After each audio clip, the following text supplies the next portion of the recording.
si se mueve la cosa.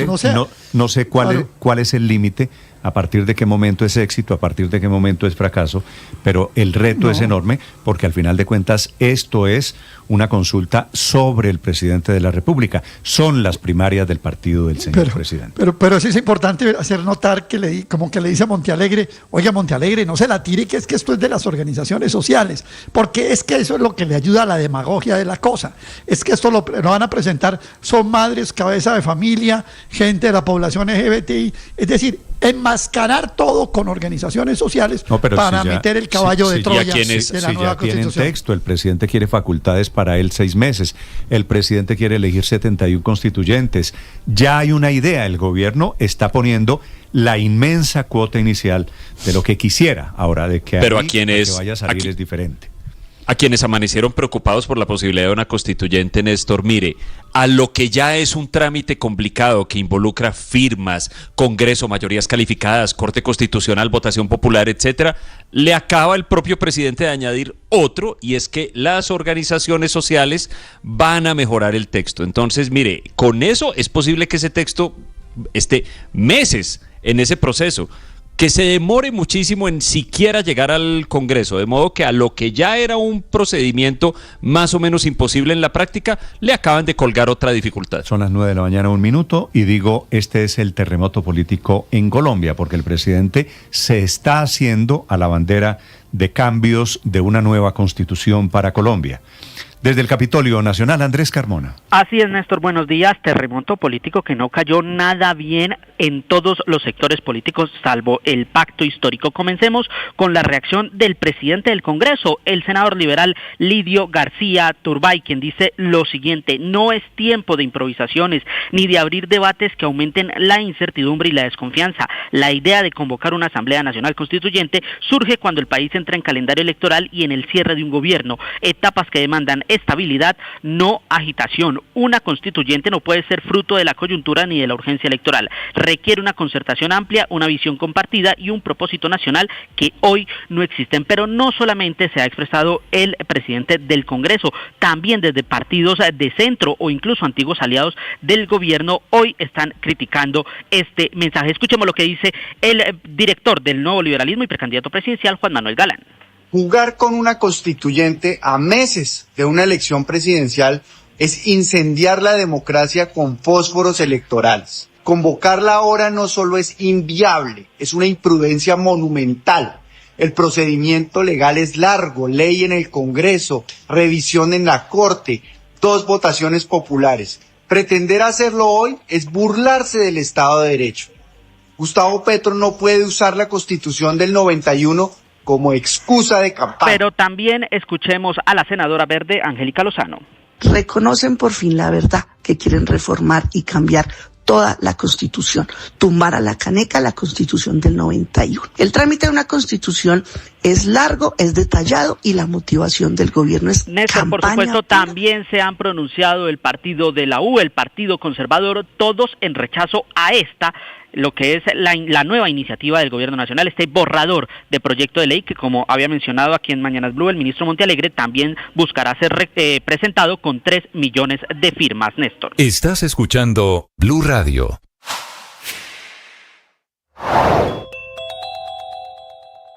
Si había alguna duda que el ex canciller del gobierno Petro, Álvaro Leiva, era enemigo político del presidente Petro, la está despejando esta mañana.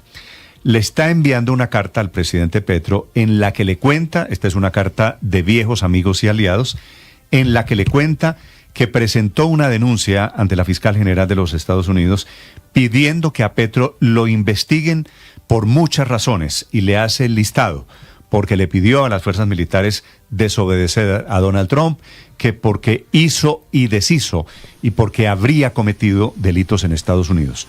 Un ex canciller de Colombia, María Consuelo, usted que lo fue, pidiendo investigar a su jefe, por supuesto, es tiene de una voz muy fuerte en esa línea, y es además en este momento del gancho que se pueden agarrar jurídicamente Están buscando para en Estados- justificar toda la arremetida política. Están buscando en Estados Unidos esto. Exacto. Y de pronto no Sí. es por coincidencia. Leiva les está dando los motivos, la denuncia sobre los bombardeos de Estados Unidos, ataques que eran inicialmente en el Caribe, ya se extendieron al Mar Pacífico. Hay pronunciamiento de Human Rights Watch, cuya directora para América Latina es la colombiana Juanita Gobertus. Doctora Gobertus, buenos días.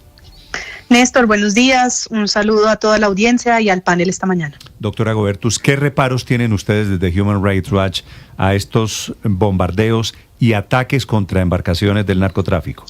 O supuestamente del narcotráfico, porque tampoco lo sabemos con certeza. Néstor, en este momento Estados Unidos ha desplegado en total 9 ataques que han cobrado la vida de 39 personas. Son ataques contra embarcaciones, como usted dice, presuntamente que traficaban drogas. Sin embargo, desde nuestro punto de vista jurídico y teniendo en cuenta las obligaciones de Estados Unidos en materia de derecho internacional de derechos humanos, estos ataques, independientemente de si allí había o no narcotraficantes, constituyen ejecuciones extrajudiciales. Estados Unidos no está en conflicto armado con Venezuela, ni con Colombia, ni mucho menos con distintos grupos criminales. Lo que hay aquí, si acaso, es criminalidad organizada que tiene que ser enfrentada con todo el peso de la ley. Lo que corresponde son operaciones de interdicción marítima, intentos por capturar a estas personas y procesarlas judicialmente. Pero asesinarlos, matarlos sin ninguna posibilidad de enfrentar un juicio es lo que internacionalmente se conoce como una ejecución extrajudicial. Sí, el hecho de que sea en aguas internacionales, que es uno de los argumentos a modo de defensa de la Casa Blanca y del secretario de Guerra allí en Washington, ¿eso es un atenuante? ¿Eso cambia en algo la calidad y la condición de los ataques? No, no lo cambia en nada, siguen siendo ejecuciones extrajudiciales. Lo que determina que sean aguas internacionales o no es la jurisdicción, es decir, quién estaría habilitado para investigar estos hechos. Pero dónde se dan no exime al gobierno de Estados Unidos de garantizar que no lanza operaciones militares ofensivas con uso de la fuerza letal como primera opción en un contexto, si acaso, de criminalidad organizada, que insisto, lo que ameritaría sería colaboración hemisférica de altísima calidad para procesar y realmente desarticular estas redes de crimen organizado. Sí, doctora Gobertus, bajo la línea de que esto es una ejecución extrajudicial, como usted lo dice, ¿cuál sería la instancia para investigar esos crímenes? Es decir, esto ha sido en aguas internacionales, ha sido sobre blancos, por ejemplo, colombianos o cubanos o extranjeros en general, pero ¿cuál sería la instancia ante la que podrían investigar estos crímenes? Esa es justo la pregunta más difícil porque efectivamente el excepcionalismo norteamericano, el hecho de que Estados Unidos no acepta la competencia de la Corte Penal Internacional, no acepta la competencia de la Corte Interamericana de Derechos Humanos, pues pone sus acciones en un lugar de muchísima, digamos, impunidad y de dificultad para que se rindan cuentas. Dicho eso, necesitamos, y es parte en lo que estamos muchas organizaciones de derechos humanos, Human Rights Watch incluido, documentando estos casos para entender exactamente dónde se cometieron y contra personas de qué países. Porque efectivamente, en la medida en la que allí haya personas de distintas nacionalidades, por ejemplo, colombianos, personas de Trinidad y Tobago, se desprenden jurisdicciones en estos países para poder investigar estos hechos. En el pasado, las propias Cortes de Estados Unidos, frente a abusos, por ejemplo, en su momento en Guantánamo o las torturas de Abu Ghraib, tomó decisiones para ir ampliando competencias de lo que podía ser juzgado en Estados Unidos. Este es un caso muy difícil justamente porque en la información que tenemos hasta el momento parecería ser en aguas internacionales, pero lo que no puede suceder es que simplemente Estados Unidos diga, no tengo ningún problema, asesino a personas sin judicializarlas y que no tengamos una movilización por hacer que estas personas, particularmente bajo el gobierno de Estados Unidos, rindan cuentos por estos hechos. Doctora Gobertus, el argumento del gobierno de Estados Unidos para iniciar esta ofensiva contra el narcotráfico a través de bombardeos, primero en el Mar Caribe y ahora también en el Océano Pacífico, es la declaratoria de los carteles de la droga como organizaciones terroristas, como una amenaza interna para los estadounidenses. ¿Eso puede ser un atenuante? ¿Esa puede ser una justificación a la luz del derecho internacional? Entonces, ¿qué es lo que sucede? La forma en la cual el gobierno Trump viene escribiendo esto como un conflicto armado sería, digamos, la característica que permitiría hacer un uso de la fuerza en el marco del derecho internacional humanitario, es decir, la idea de que este es un contexto de guerra. Sin embargo, el derecho internacional humanitario y su particular intérprete, que es que el Comité Internacional de la Cruz Roja, ha señalado que la existencia de un conflicto armado no depende de una declaración política, sino de unas características objetivas sobre el nivel de organización y nivel de hostilidad, justamente para diferenciar criminalidad común de contextos reales de conflicto armado.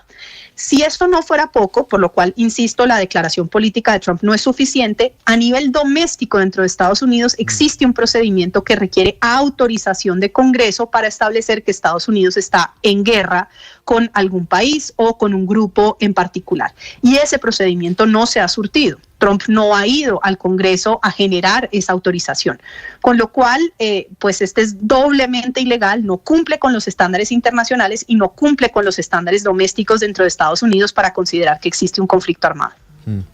Doctora Gobertus, en gracia de discusión, usted nos dice, y eso es muy claro, si no ha ido por el Congreso no es legal y esa es una discusión de fondo, pero le pregunto por el contexto al menos que ha venido manejando el gobierno del presidente Trump frente a la vinculación política a estos carteles de la droga, en particular el cartel de los soles.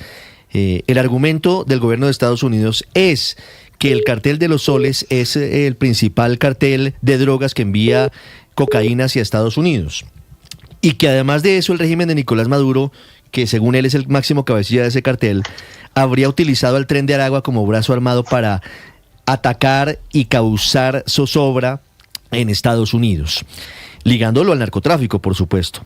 ¿Esa argumentación podría eventualmente ser válida si el Congreso lo discute? Aquí ha habido toda suerte de mezcla de información por parte del gobierno Trump. Lo primero es señalar que ellos no dicen que sean los principales productores de cocaína, dicen que son los principales productores de fentanilo, cosa que no tiene ninguna base de realidad. La manera en la cual el gobierno Trump, que tiene a nivel doméstico una discusión interna sobre el consumo de fentanilo, conecta ese consumo de fentanilo con producción de drogas en Venezuela y Colombia, dista de toda realidad. Por supuesto que en Colombia hay una crisis muy seria de producción de coca y que esa producción está asociada a la financiación de criminalidad organizada. Pero lo que han hecho, además, entre otros, porque esto no se ha hecho de una manera seria de realmente tener un debate público y una argumentación, una discusión en el Congreso, sino a través de una serie de trinos uniendo toda suerte de información, es generar una vinculación entre cartel de los soles, Tren de Aragua, lanchas saliendo por el Pacífico y por el Caribe, frente a la cual lo que hay son distintos fenómenos criminales de distinta índole, ninguno de los cuales, en mi opinión jurídica, reviste las características de un conflicto armado de carácter no internacional o internacional. Lo que hay es gravísima criminalidad organizada, un nivel de corrupción dentro del gobierno Maduro que ha tenido toda la financiación ilegal para la comisión de lo que la Fact-Finding Mission de Naciones Unidas ha llegado a la conclusión, que es la Comisión de Crímenes de Lesa Humanidad en cabeza de Nicolás Maduro y el alto gobierno. Esa es una discusión serísima sobre gravísimas violaciones a derechos humanos que nada tiene que ver con un conflicto armado. Una discusión distinta es la criminalidad del Tren de Aragua, nacida en la cárcel de Aragua, con fenómenos de criminalidad local en varias ciudades de América Latina. Distintísimo de un conflicto armado, pura criminalidad ordinaria, además en muchos de los casos tercerizada con pequeños grupos que no todos están articulados y mucho menos ligados directamente al gobierno de Maduro. Vale. Y otra discusión muy distinta son organizaciones de crimen que producen droga en Colombia, distintísimas de lo que es un conflicto armado. Sí. Doctora Gobertus, quisiera aprovechar su presencia. Usted, creo recordar, trabajó en la Corte Constitucional, es una muy importante abogada constitucionalista. Esta idea hoy, yo no sé si me pueda responder esta pregunta, del presidente Petro, que está, como ya usted debe saber, en modo constituyente. Presentaron el proyecto para hacer una asamblea constituyente. Quiere decir básicamente tumbar la Constitución del 91, aunque el presidente lo que está diciendo es que quiere hacer que se cumpla la Constitución del 91 a través, bueno, que es una figura retórica, es un artilugio, para reformar la Constitución del 91. ¿A usted cómo le parece la idea de meternos en la aventura de la Constituyente? Néstor, dos precisiones. Una, no trabajé nunca en la Corte Constitucional. Me habría encantado, admiro profundamente la Corte, pero no he tenido el gran honor.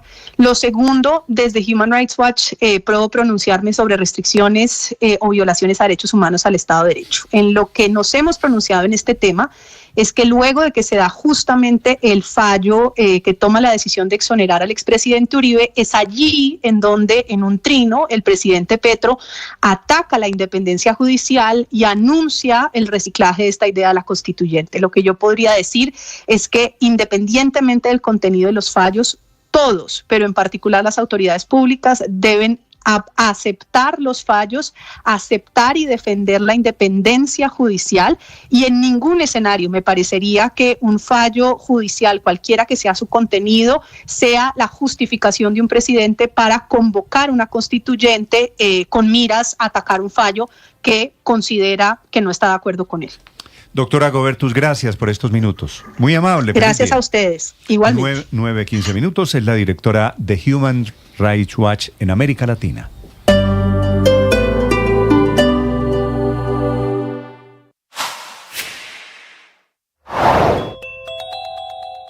La Procuraduría acaba de suspender al alcalde de Barrancabermeja por participación en política, cuya esposa, la del alcalde de Barranca, es o era candidata al Senado en la consulta del Pacto Histórico este domingo. El que llegó por firma se volvió petrista y que también tiene un proceso por corrupción. La Procuraduría General de la Nación acaba, como usted lo acaba de decir, de suspender provisionalmente por 3 meses al alcalde de Barrancabermeja, Jonathan Vázquez Gómez, por su presunta participación indebida en política. Según la investigación de la Procuraduría General de la Nación, llegaron videos y fotografías al ente de control donde se observa al mandatario participando en varios actos de campaña de precandidatos al Senado de la República, entre los que se encuentra su esposa Laura Cristina Ahumada, quien actualmente se encuentra inscrita como precandidata al Senado de la República por el Pacto Histórico, consulta, como usted lo dijo, Néstor, que se va a realizar este domingo. Aunque Vázquez Gómez había llegado por firmas en Barrancabermeja, Néstor, recordarán ustedes que además se generó una polémica por su elección por presunta compra de votos a 100.000 pesos y que actualmente tiene en este momento este alcalde una investigación en la Fiscalía General de la Nación, pues incluyó a su esposa Laura Ahumada precisamente en el Pacto Histórico a través de Daniel Quintero, exalcalde de Medellín. Hace 15 días le hicieron una campaña multidimensional allí en el puerto petrolero, Néstor, más de 5.000 personas en un parque con todo lo que tiene que ver con un proselitismo político. Dicen las autoridades y también la investigación de la Procuraduría que precisamente el alcalde se había reunido con Daniel Quintero en ese momento junto con su esposa antes de ese acto, y esto es lo que está investigando en este momento la Procuraduría General de la Nación. Néstor, él había llegado por firmas, sacó cerca de 78.000 votos en Barrancabermeja, era su tercer intento precisamente para llegar a la alcaldía del Puerto Petrolero, la segunda ciudad más importante de Santander después de Bucaramanga. Entonces la Procuraduría lo suspende por 3 meses de su cargo.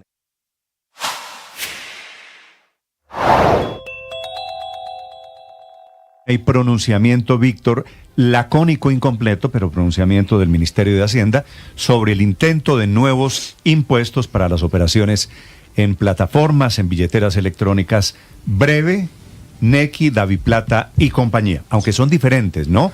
Breve y Daviplata o Breve y Nequi. Sí, son los mecanismos que nos permiten hacer transferencias electrónicas hoy en día y que ahora estarán sujetos a esta nueva retención. Recordemos, hay un borrador de decreto para comentarios hasta el próximo sábado con el que el gobierno nacional busca que estos nuevos medios electrónicos de pago también tengan esta retención del 1,5%, como ya la tienen hoy los datáfonos. Cuando usted va a un comercio y hace un pago con su tarjeta de débito o su tarjeta de crédito, a ese comercio hoy en día ya le hacen una retención de 1,5%. El gobierno busca con este decreto que esa retención también se aplique a través de todo esto que ustedes están mencionando.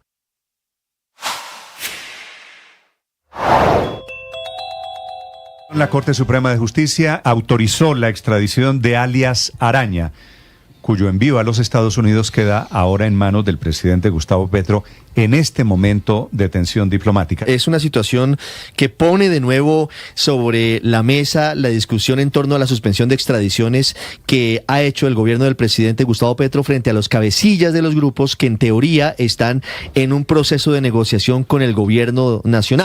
En TQ nos mueve el compromiso con la salud y el bienestar de los colombianos. TQ, totalmente confiable, presenta Vamos a generar confianza. 9 de la mañana, 19 minutos. Hoy hablaremos de disfraces, pero no de los disfraces por Halloween, sino de las deudas disfrazadas de gastos en las que caemos sin darnos cuenta y se nos convierten en problemas financieros. De acuerdo con Bravo, estas deudas se originan en decisiones que parecen inofensivas, pero que terminan generando obligaciones a largo plazo. Entre los ejemplos más frecuentes, compras a cuotas de productos no esenciales como ropa, tecnología o viajes, suscripciones y membresías acumuladas a plataformas, gimnasios o aplicaciones, uso del crédito para gastos básicos como alimentación o transporte, promociones con financiación oculta del tipo lleve hoy, pague después. Para esta herramienta, gran parte del sobreendeudamiento en el país no proviene de grandes créditos, sino de la suma de pequeños gastos financiados que pasan inadvertidos. Así que revise sus hábitos financieros para no terminar sobreendeudado. Escanea este código y suscríbete a nuestro canal de YouTube, @Blue Radio Co. Y disfruta y participa de la programación de Blue Radio. Blue Radio, le ponemos cara a la radio. Blue Radio, la alternativa. 9 de la mañana, 20 minutos, de ventas disfrazadas a las ventas de Halloween, fecha muy importante para el comercio y celebración de dulce impacto para gran parte de la economía nacional. En la industria, para los fabricantes de confites y de golosinas como Colombina, Super de Alimentos o la Compañía Nacional de Chocolates, y en el comercio, para los supermercados, las tiendas de dulces, las tiendas de chocolates y también las panaderías. Todos a la expectativa hoy, contando las horas para el Día de las Brujas y para el famoso Triqui Triqui Halloween, quiero dulces para mí. Una celebración que significa un aumento del 25 al 40% en las ventas de dulces en el país, con el 75% de los colombianos diciendo que va a celebrar Halloween, según las encuestas de FENALCO, y dentro de estos, con 3 de cada 4 pensando en comprar dulces para esta celebración. Estás escuchando Blue Radio.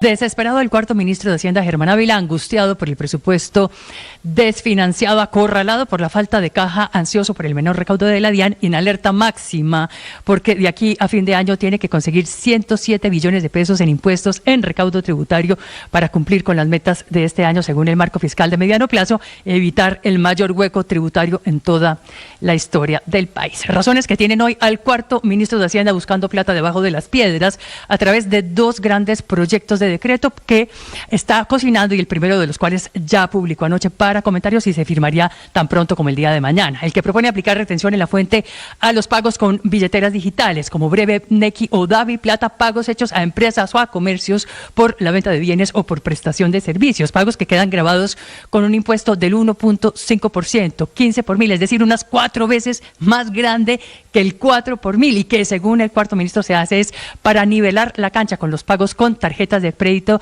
que actualmente sí están grabados con esa retención, mientras que los pagos digitales por ahora no están grabados hasta el momento. En cualquier caso, durísimo golpe, eso sí, para todas las billeteras digitales, incluyendo el recién parido sistema de pagos Breve, cuyo gran atractivo era supuestamente la gratuidad, la rapidez también, pero la gratuidad, y cuya principal misión era disminuir el uso de efectivo en el país, que viene creciendo a una tasa anual del 20%, es decir, unas 10 veces más rápido de lo que están creciendo las cuentas corrientes, o unas 4 veces más rápido.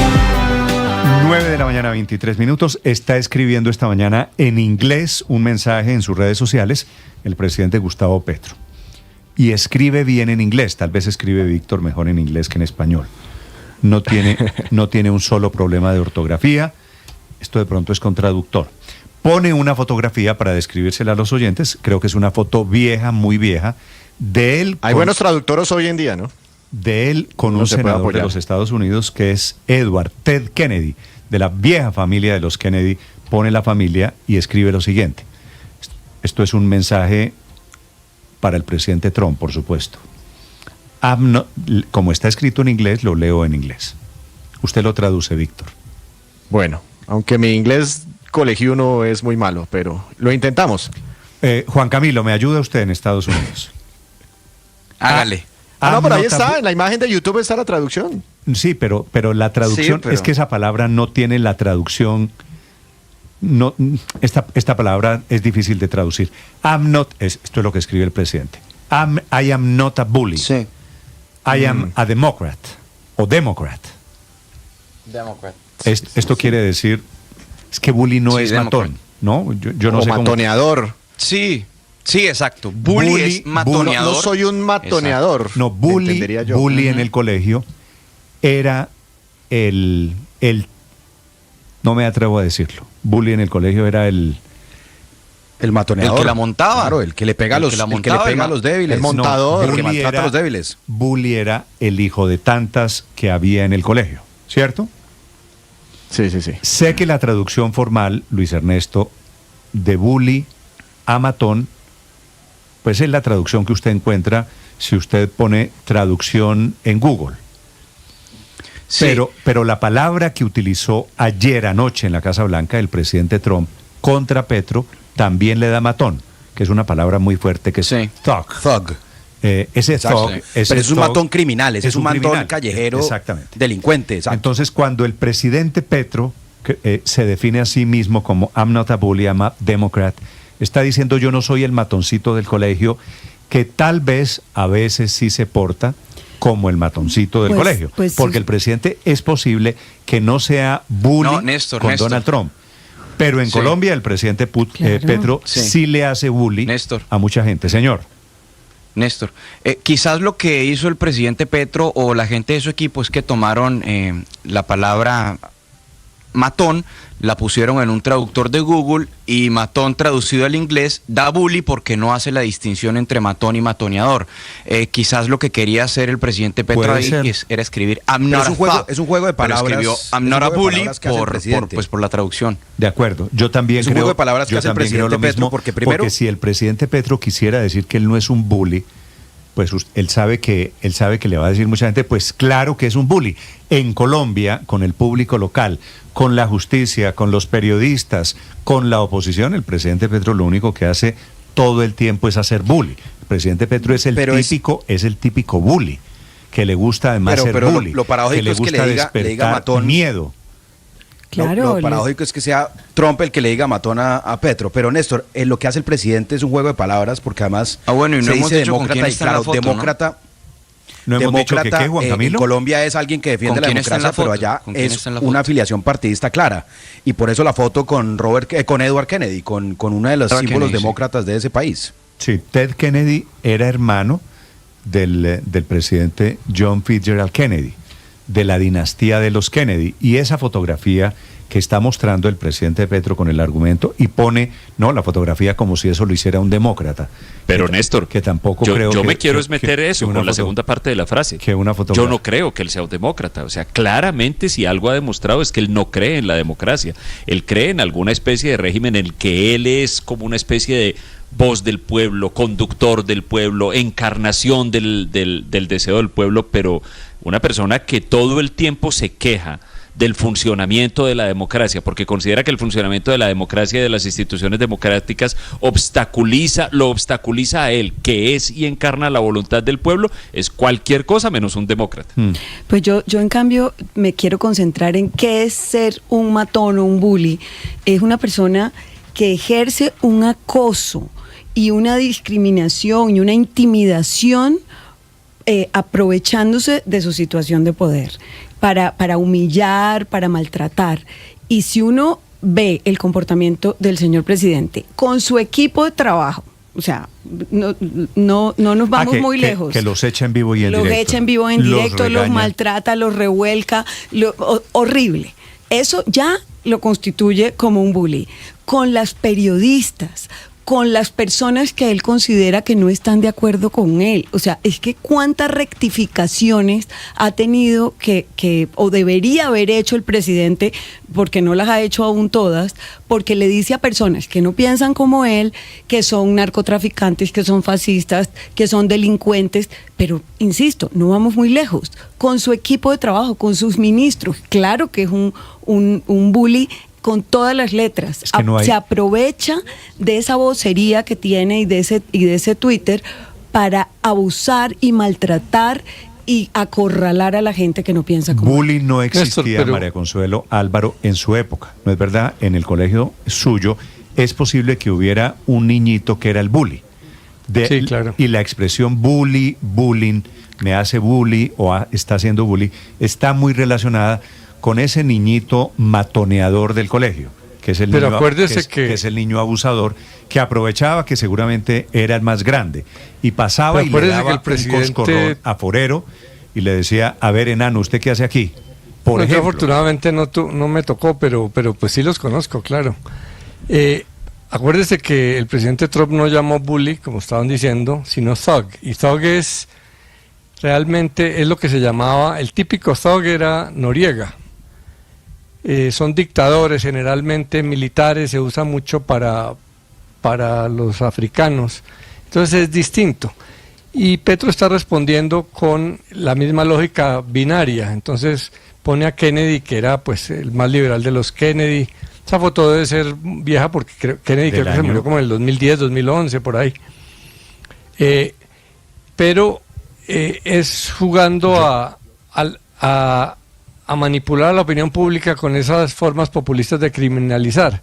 Pero lo que hay detrás de todos estos juegos de colegio, de irresponsables llamándose nombres, son cosas serias. Lo que hay detrás de esto es el cambio de la política antidrogas para ponerla al servicio del intervencionismo de Estados Unidos. Pero esto de esta mañana, Álvaro, usted me perdona. O sea, ¿qué tiene de serio un presidente de un país, una república banana como Colombia, en la situación en la que se encuentra Colombia, el presidente de Colombia escribiendo en inglés un mensaje diciendo I'm not a bully, I'm a democrat? No, por eso, está respondiendo con la misma lógica binaria de buenos y malos, entonces Trump versus Kennedy, y el otro dice thug. Pero lo que hay detrás es lo que nos debe preocupar, porque los populistas lo que hacen es manipular a la opinión pública con todas estas barbaridades. Que como en el colegio lo que mejor funciona es acusar a otro de barbaridades, y eso fideliza a un sector y a otro. Pero lo que hay detrás es un cambio de política antidrogas para poner al servicio del intervencionismo de Estados Unidos, y eso tiene para Colombia 3 riesgos grandes. Uno, que se profundice en que la política antidrogas está al servicio de los intereses de la política interna de Estados Unidos, de los republicanos, y nosotros pues simplemente somos actores, los tontos del paseo. Lo otro, que esa política improvisada de Venezuela pueda generarle unos daños a Colombia muy grandes. Si eso se enciende, pues a nivel de guerrillas, de inmigración masiva, puede ser muy delicado. Néstor, mire, y lo otro es que poner la política antidrogas al servicio de los Estados Unidos, tarde o temprano nos termina volviendo víctimas. Ya la pelea, porque estamos llenos de droga. No es con Maduro, ya la pelea no es con Venezuela. Ahora, desafortunadamente, Néstor, como lo está demostrando todo, lo de Petro anoche, lo de Trump anoche, lo de Petro esta mañana, la pelea ahora aquí la traducción es importante, Colombia. Néstor. A ver. Porque Petro puede ser un bully, pero no un thug. Entonces, como lo vimos en el Consejo de Ministros, se la acepto.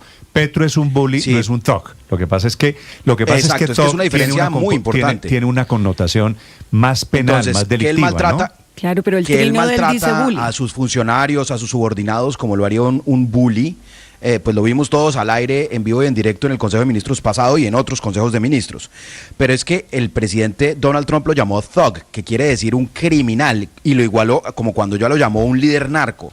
Y eso sí tiene unas implicaciones muy graves, porque que los Estados Unidos ponga al presidente de un país como el líder de un cartel narcotraficante, como lo está haciendo con Venezuela, o que lo llame un criminal, pues le da, como hemos visto, pie para injerencia, como lo hemos visto también en Venezuela. Es decir, ahí hay una diferencia de traducción que no es menor. Hay un par de petristas. No, pero es que no es menor, además, porque no hemos hablado tal vez de lo más grave. Paola, y es que en esa jerga. Hay un par de petristas que me preguntan aquí, Ricardo, señor, ¿a quién le ha hecho bully el presidente Gustavo Bolívar? A las periodistas colombianas.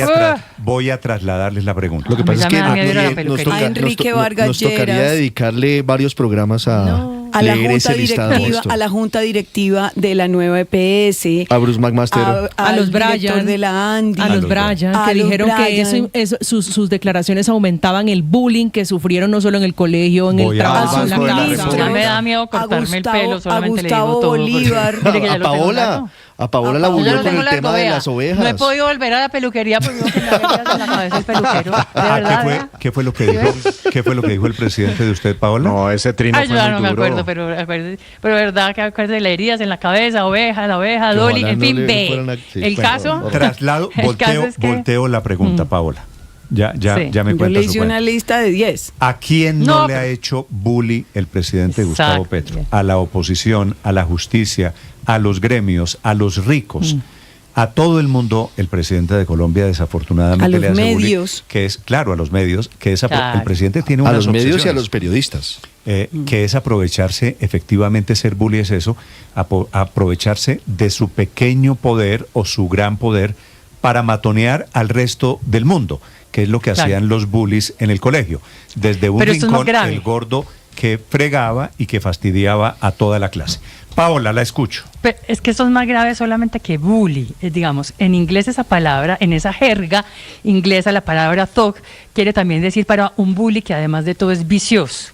Es decir, es como una especie de rufián drogadicto o de pillo vicioso. Entonces, por eso es mucho peor realmente el insulto original de Donald Trump a Gustavo Petro, que él lo toma por el lado más suave de todos, y es decir, únicamente me está diciendo bully ya. No, lo que le está diciendo es bully vicioso. ¿No? Le está diciendo pillo drogadicto en últimas.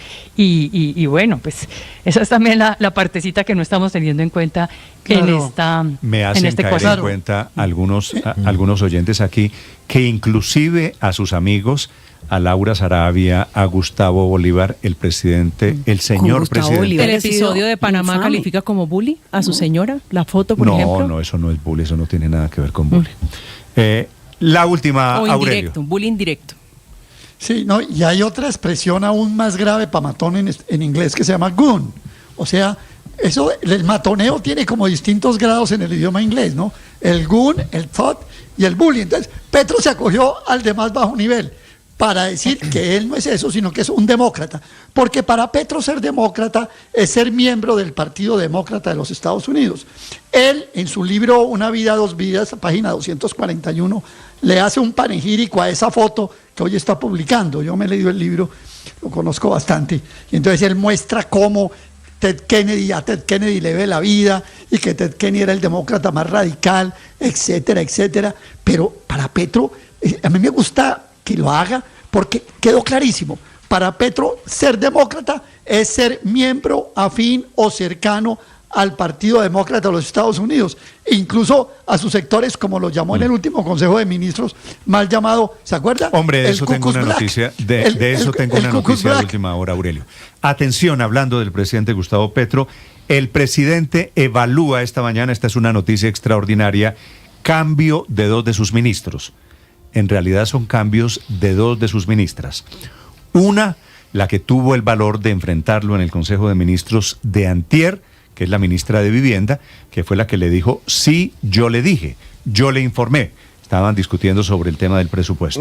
La Ayer otra le decía que ella no comía buñuelos. Sí, tenía toda la razón. Esta Navidad. La otra, el otro cambio que alista esta mañana el presidente Petro es de canciller, por una razón, porque la canciller no está ejerciendo, no tiene visa, no tiene interlocución. Noticia de última hora, Ricardo. Néstor, sí señor, tuvo consecuencias el Consejo de Ministros televisado del pasado martes y como lo habíamos anticipado aquí, la molestia del presidente Petro ha sido grande en diferentes puntos. Uno tiene que ver precisamente con lo que está ocurriendo con el tema de los acueductos, con el tema de vivienda y sobre todo con la manera en la que, de manera respetuosa pero firme, la ministra de Vivienda, Ciudad y Territorio, Elga Rivas, lo confrontó. Le dijo, presidente, yo le había comentado lo que estaba pasando y ella se quejó de la firma del COMPES para la compra de los Gripen y que no hubiera plata para el saneamiento básico, ¿no? Y el presidente le decía, pero aquí está su presidente, y le dijo, pues lo hemos hablado, presidente, y básicamente no pasó nada. El presidente le reclamó porque supuestamente ella no había Exactamente. informado. Y ella le dijo, de sí, las pero presidente, presidente, si yo se lo he dicho, lo de hemos las hablado. Necesidades de plata. Y eso por el lado de la ministra de Vivienda, Ciudad y Territorio. Llegaría otra mujer cercana al presidente Petro desde hace mucho tiempo, del proceso del M19, una persona que conoce el tema de vivienda, ciudad y territorio. El otro cambio, Néstor, como usted lo dice, efectivamente sería otra vez en el Ministerio de Relaciones Exteriores. Y también expresaba su descontento el presidente Petro en ese Consejo de Ministros, hablando de que no tenía ni embajador en Estados Unidos ni canciller que lo defendieran. Y esa narrativa, Néstor, si usted se fija, ha venido creciendo en las últimas horas. El ministro Armando Benedetti también dijo ayer que no había un camino diplomático construido para llegar al presidente Donald Trump. De eso se quejó en la tarde de ayer, y eso tiene pues dos nombres responsables. Uno, el embajador en Estados Unidos, Daniel García Peña, quien también estaría eventualmente saliendo de su cargo, pero sobre todo lo que le estamos anticipando, y es que Rosa Yolanda Villavicencio Mapi, actual canciller de Colombia, tendría los días contados al frente del Ministerio de Relaciones Exteriores. Así que todavía no termina la remoción de ministros. 9:39 minutos. Acuérdese, Ricardo, le iba a decir, la última vez de un Consejo de Ministros en el que alguien se atrevió a controvertir al señor presidente, salieron todos. Así es, el presidente tiene poca capacidad de resistir crítica de sus funcionarios. Esta ministra, me lo había dicho usted, Víctor, y acertó, no comía buñuelo. De pronto no llega. Y la verdad, no llega al 31 de octubre. Y es muy injusto. En contraste, lo de la canciller sí me parece que es que no ha hecho nada. O sea, es una persona completamente pasiva, y que además entrega la herramienta que tiene para trabajar, que es la visa. O sea, yo eso no lo comprendí desde ningún punto de vista, ese acto de, entre comillas, ahora, solidaridad de la canciller. Luego se la quitaron, uno no entiende, ¿no? Néstor. Lo que uno no entiende es que le peguen a uno. No ha hecho nada. Lo que uno no entiende es que le peguen a uno semejante vaciadón al aire, y al día siguiente uno no esté presentando su carta de renuncia. Es que, digamos, que uno espere que lo echen después de semejante controversia con el jefe, pues también es indigno. Es que es muy mal del presidente el trato a sus funcionarios, pero también es pésima la subordinación de los funcionarios, de no tener la más mínima dignidad de renunciar ante semejante maltrato. Y sobre la canciller, respetuosamente le digo, poquitos como la ministra Elga Rivas, sí, la ministra de Vivienda, que se atrevió a discrepar del presidente. Para quienes no la escucharon, la noticia de última hora es que el gobierno prepara su cambio. Este es el momento en el que en el Consejo de Ministros de hace 24 horas, ella y el presidente terminan peleando públicamente, con una reprensión, con un regaño en público del presidente a ella, y ella reclamándole porque privilegió la compra de aviones y de elementos militares a los temas de su cartera. Colombia es que toda su población tenga agua potable y que tengamos agua, porque es lo que va a venir desapareciendo paulatinamente, y ya Bogotá dio el ejemplo con la crisis climática. Si ustedes hablaron techo, se dejaron comer argumentativamente del neoliberalismo en sus ministerios.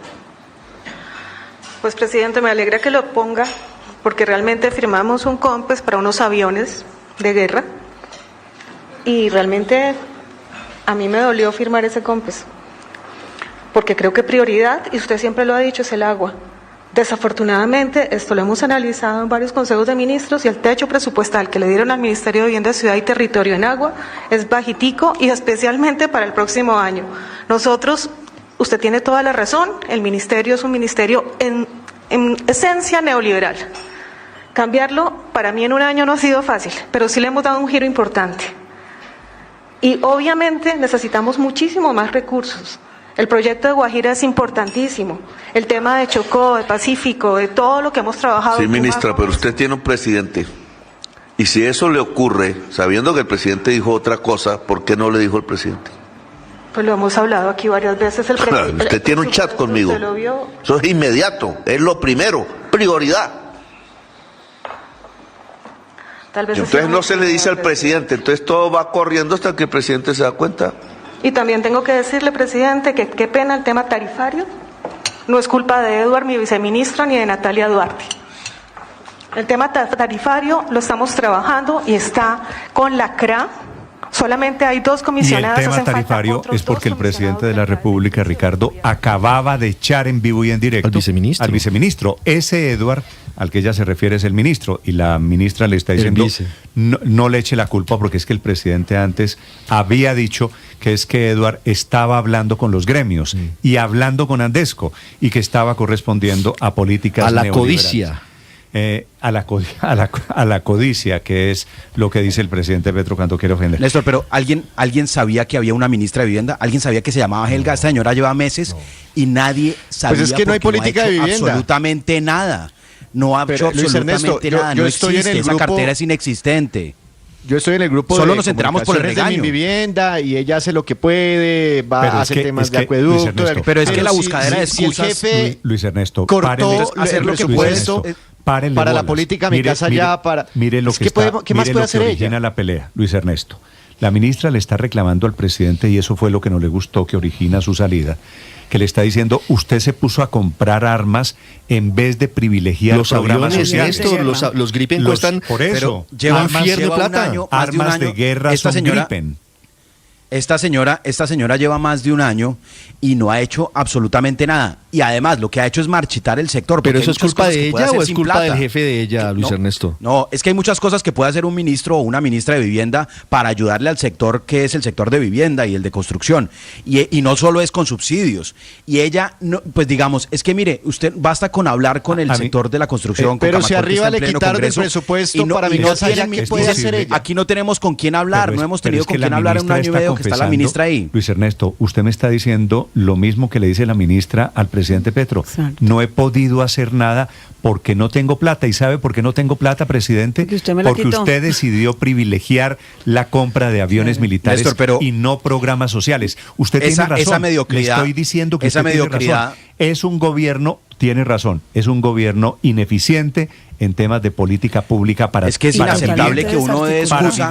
Mire, todos los ministros terminan diciendo que no tienen plata, porque por supuesto que todas las carteras están con una financiación mucho menor a lo que quisieran, pero eso no es excusa para no hacer nada, Néstor. Yo entiendo lo del regaño, estoy de acuerdo, el presidente ahí se comportó como un bully, pero la realidad es que esta señora no ha hecho nada. Esa era la noticia originalmente. Pero es que la historia de Helga Rivas es muy parecida a la de Ricardo Bonilla, Néstor, porque Helga Rivas fue secretaria de Hábitat de Petro del año 2012 al año 2013 en la alcaldía.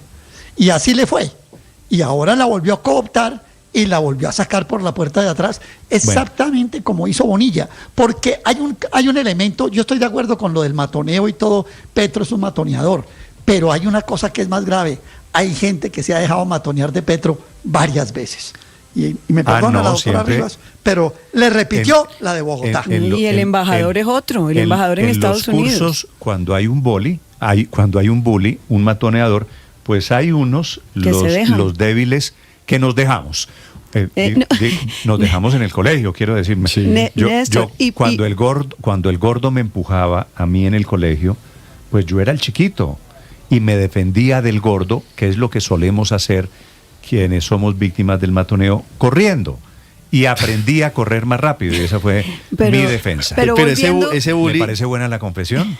Sí, ese bully es bully hasta que llega otro peor que él y le mete un mazazo en la cabeza. Claro, pero volviendo al tema de los cambios en el gabinete y esa noticia que usted comparte, Ricardo, sobre la canciller.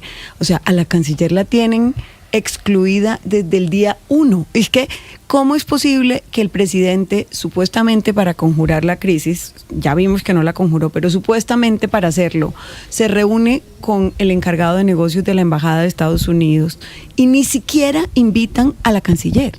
Ni siquiera participa ella en la reunión. Entonces, por supuesto, no tiene quien lo defienda al presidente, pero porque él no le ha dado las herramientas a los ministros para poderlo hacer. La noticia de última hora es que el señor presidente evalúa, no se anuncia de manera oficial todavía, evalúa cambios en su gabinete. Saldrían 2 ministras, la de vivienda, la canciller. Colombia sí necesita urgentemente un canciller. Lo que pasa es que no cualquier canciller. La señora Villavicencio pues puede ser conocedora, pero se necesita una persona con peso, que tenga capacidad de interlocución de verdad con el presidente, no solamente de oír instrucciones, de discutir los temas, porque La política exterior se volvió central No, en eso este no pegó gobierno. por allá, eso no pegó. El presidente no tiene un asesor de asuntos internacionales, solo tiene canciller, y se necesita un canciller con peso y con conocimiento. Difícil de encontrar, pero ojalá. Sí.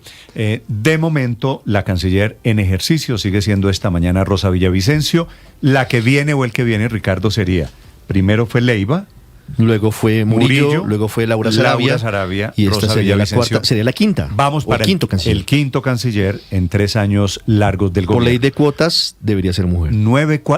Tiene razón. Casi como la ministra de Vivienda también próxima debería ser mujer. Se agradecería mucho que fuese un canciller con visa. 9:49.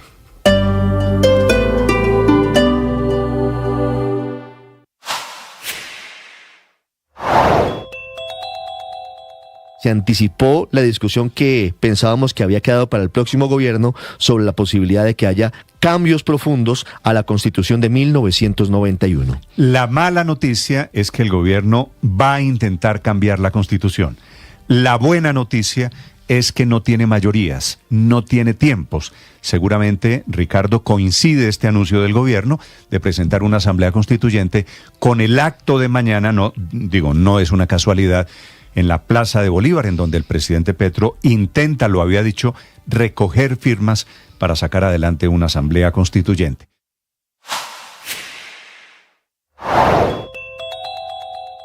Esta nueva arremetida del presidente Donald Trump contra el presidente Gustavo Petro, esta vez de su propia boca, muestra que la crisis diplomática entre Colombia y Estados Unidos, lejos de superarse, pareciera estar encaminándose hacia el paulatino agravamiento con el paso de los días. Las palabras del presidente Trump contra el presidente Petro fueron muy duras. Y cuando habla de que a partir de hoy, es decir, de ayer, suspendimos las ayudas a Colombia, no es claro si es lo mismo que dijo el domingo pasado a través de su red Truth Social o si ya hay decisiones concretas, si ya hay decisiones firmadas. Y no se conoce tampoco cuál sería el alcance de ese recorte de ayudas de Estados Unidos a Colombia. Tampoco es claro si estaría por venir la etapa de sanciones individuales contra el presidente Gustavo Petro, contra su familia y contra altos funcionarios cercanos al presidente Petro, como la inclusión en la famosa lista Clinton, que en la práctica implicaría la muerte financiera de quienes estarían en esa lista. Unos hablan de 35, otros hablan de más de 100 personas. Lo claro es que de nuevo el presidente Donald Trump lanzó una amenaza de posibles medidas adicionales y drásticas en caso de que el presidente Petro siga escalando el discurso en su contra. Para la muestra, los 2 primeros bombardeos por parte de Estados Unidos a lanchas con droga en el Océano Pacífico. Aunque se hicieron en aguas internacionales, al menos en uno de los casos se ha confirmado que la lancha con cocaína habría salido de costas colombianas.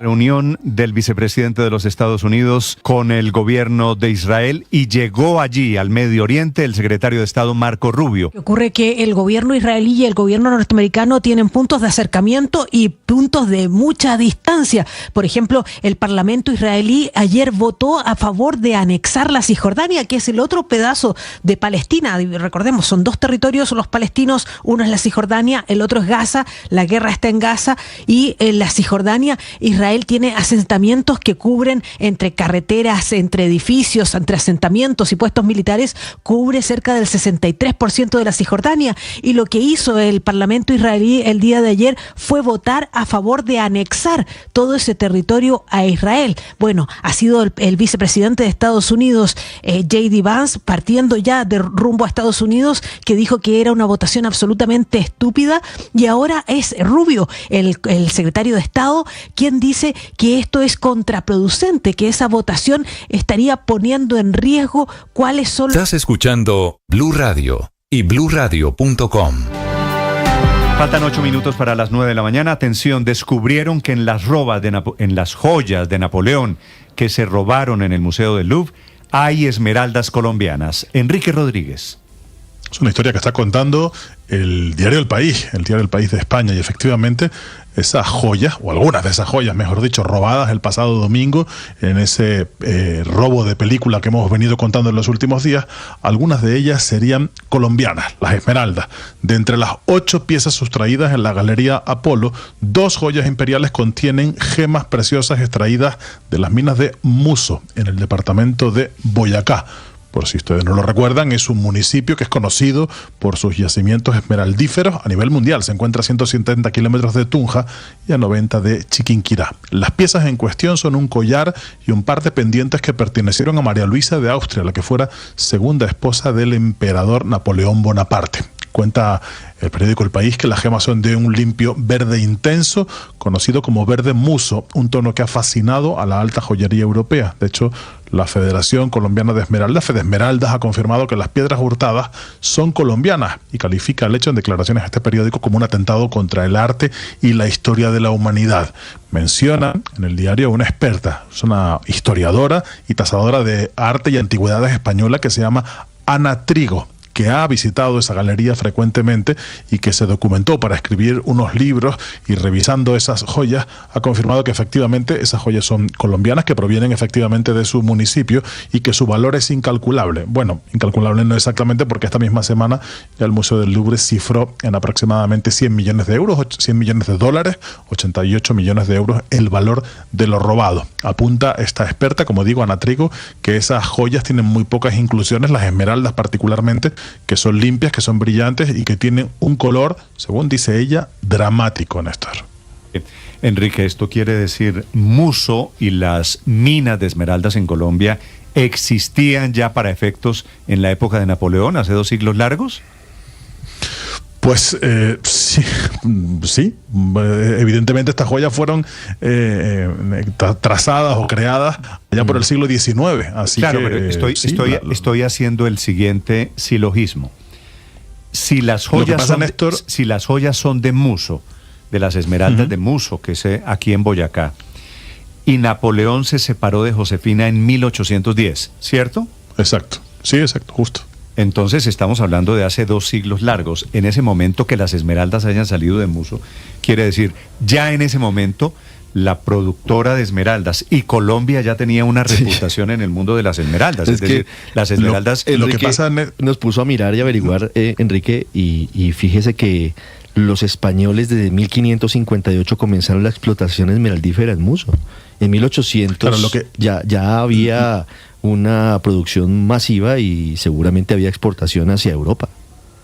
Lo que no sabemos, o al menos no aclara esta nota del diario El País, es si esas esmeraldas fueron extraídas específicamente para esta pieza o fueron tomadas o ya existían previamente, o no hay una explicación clara de cuándo esas esmeraldas llegan a territorio europeo, porque podrían ser, como digo, si dices que desde el siglo XVI ya se estaban explotando, podrían ser muy anteriores, porque esto no es un material que se degrade, pero evidentemente la conexión está ahí más que hecha. Me impresiona mucho el nombre de este verde, de las joyas de Napoleón. Ese verde dicen que se llama verde muso, que yo no había oído lo de verde muso, que también por otro lado parece una descripción poética del color de las esmeraldas colombianas, el verde muso.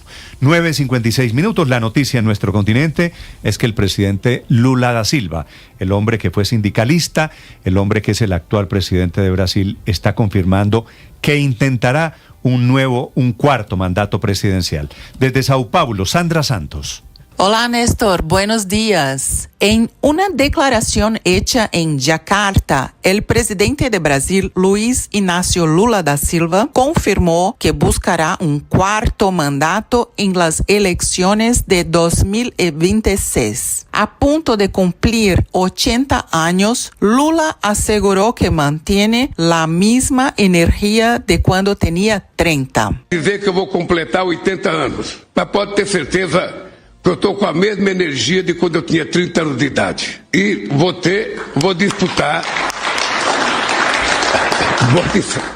disputar un cuarto mandato no Brasil. El anuncio se produjo durante una ceremonia junto al presidente de Indonesia, Prabowo Subianto, quien elogió la trayectoria del mandatario brasileño. Según las encuestas más recientes, el líder del Partido de los Trabajadores aparece al frente en todos los escenarios de segunda vuelta, con entre 45 y 47 percentuales de intención de voto. Con 3 victorias presidenciales y décadas de influencia en la política latinoamericana, Lula reafirma su papel como uno de los líderes más experimentados y persistentes del continente. Desde São Paulo, Sandra Santos para Blue Radio.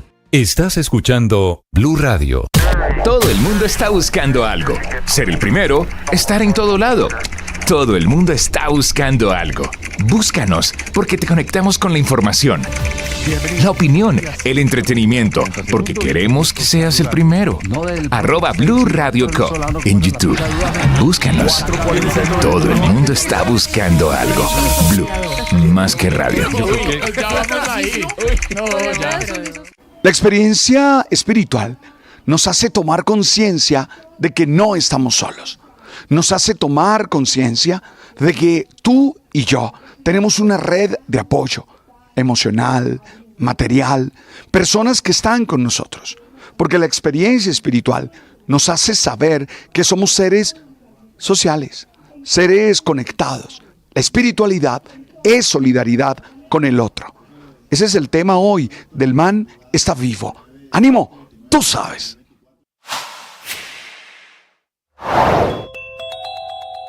El gobierno presentó el borrador para un proyecto de Asamblea Nacional Constituyente. Sobre esto habló el ministro de Justicia, Eduardo Montealegre, en Mañanas Blue. Este es un borrador de proyecto de ley que como ministro yo pongo a consideración de los sectores sociales, porque la idea es que el proyecto de ley... La pasión y la afición en juego y los datos de lo último en deportes se lo presenta Mañanas Blue. 10 de la mañana, a esta hora la información deportiva en Mañanas Blue. Zusammenspiel mit Diaz, der ist im Strafraum, Torstart und schießt ins Tor! Ins Tor, halblinke Position, sowas von unter die Latte genagelt. 3:0.